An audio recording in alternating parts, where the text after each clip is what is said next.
Hi guys! Nandito naman tayo para sa isa naman masarap na kainan session. At ngayon, clay pot rice ang bida. Titikman natin ang signature premium rice at ang traditional clay pot rice mula sa Dian Lao Er. Kung saan mayroong masarap, dapat natin matikman yan!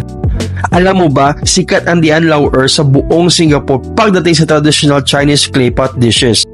Kaya umabot sila ng 27 years in business with a total of 19 branches all over Singapore. At ang susubukan natin ngayon ay ang sa Taman Jurong branch. Kasi iba't ibang branch meron kakaiba sa menu nila para siguro mayroong distinction for every branch. Kaya na-curious ako, sulit ba talaga ang lasa? Pero paano yung presyo? Eto na, unahin natin ang premium clay pot rice. Tingnan nyo yan, amoy pa lang may laban na.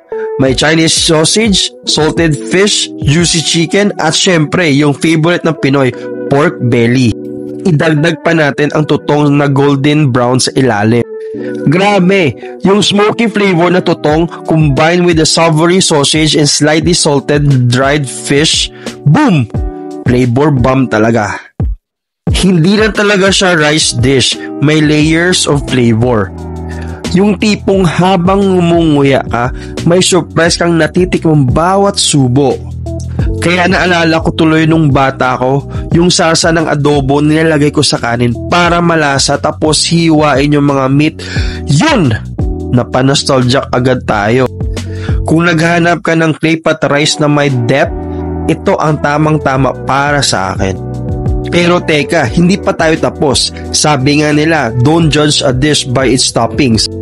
Dahil meron pa tayo isang challenger. Now, punta naman tayo sa traditional clay pot chicken rice.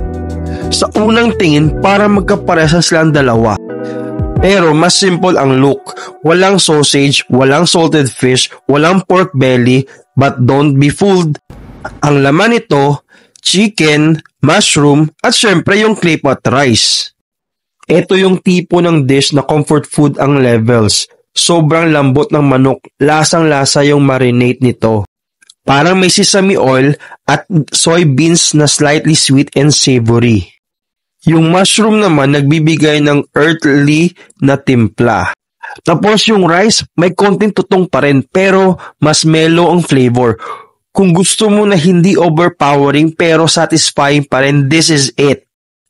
Okay, final thoughts. The premium clay pot rice is bold, rich, and packed with different textures and flavors. Perfect kung gusto mo ng all-in-one feast. Pero yung traditional clay pot rice is a warm, simple, and comforting. Idea siya for chill day or kapag gusto mong maalala ang lutong bahay. Kasi merong similarity sa lasa ng typical food natin which is the adobo. So depende sa mood mo, pang special occasion or pang araw-araw. Ako, honestly, kung pwede lang alternate days, gagawin ko. Let me know sa comments kung alin yung pipiliin nyo.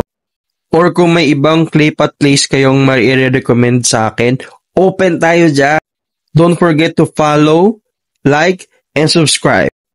Kung gusto nyo ng mga honest food reviews, habang hindi pa tayo nakakain ng sistema, joke. Kita-kits sa susunod na video.